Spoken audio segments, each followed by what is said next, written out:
بسم الله الرحمن الرحيم. عن أبي الدرداء رضي الله تعالى عنه قال قال رسول الله صلى الله تعالى عليه وسلم: الوالد أوسط أبواب الجنة فإن شئت فأضيع ذلك الباب أو احفظه. رواہ الترمذی۔ نبی کریم صلی اللہ علیہ وسلم نے ارشاد فرمایا، باپ جنت کا درمیانی دروازہ ہے، یعنی آسان ترین دروازہ ہے۔ اگر تم چاہو تو اس دروازے کو ضائع کر دو، اور اگر چاہو تو اس کی حفاظت کرو۔ دوستو، کل اور پرسوں کے درس میں جنت کے دروازے پر نبی کریم صلی اللہ علیہ وسلم کے کھڑا رہنے اور اس کی تفصیل کا بیان ہوا تھا۔ تو یہ بات ذہن میں آئی کہ اس بات کو ذکر کر لیا جائے کہ نبی کریم صلی اللہ علیہ وسلم نے فرمایا ہے کہ جنت کے دروازوں میں سے آسان ترین دروازہ وہ والد ہے، یعنی اگر والد راضی ہے تو سمجھ لیجئے جنت کا دروازہ کھلا ہے، اور اگر والد راضی نہیں ہے تو جنت کا دروازہ کھلا نہیں ہے۔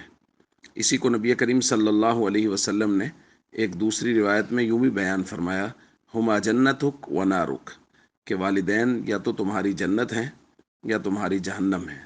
جنت ہونے کا مطلب یہ ہے کہ اگر ان کو راضی کر کے چلے گئے اور وہ تم سے راضی ہو گئے تو تمہارے لیے جنت کا فیصلہ ہوگا، اور اگر تم انہیں ناراض کر کے چلے گئے تو تمہارے لیے جہنم کا فیصلہ ہوگا۔ لیکن یہاں ایک بات جو ہے اس کو خاص طور پہ میں ذکر کرنا چاہوں گا، وہ یہ ہے کہ صرف والد کا اس روایت میں ذکر کیا گیا ہے کہ والد آسان ترین دروازہ ہے۔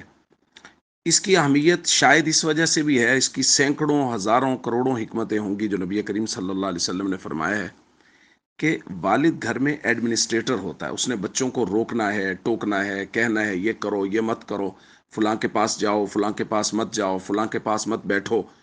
تو وہ روک ٹوک والد کے ذمہ ہے، چونکہ والد جو ہے وہ گھر کا نگران ہے، ذمہ دار ہے۔ تو بسا اوقات بچوں کے دل میں والد کے بارے میں آتے یہ بیجا سختی کرتے رہتے ہیں، تو اس لیے والد کا اسپیشلی ذکر کیا کہ وہ جنت کا درمیانی دروازہ ہے، آسان ترین دروازہ ہے۔ اس لیے وہ اگر تمہیں کسی بات پہ روک ٹوک کر رہا ہے تو تمہارے دل میں اس کے بارے میں کوئی خیال نہیں آنا چاہیے ایسا۔ اس لیے خاص طور پہ میرے خیال میں والد کا ذکر کیا گیا ہے، باقی ڈھیروں توجیحات دیگر بھی ہو سکتی ہیں۔ والسلام علیکم ورحمۃ اللہ وبرکاتہ۔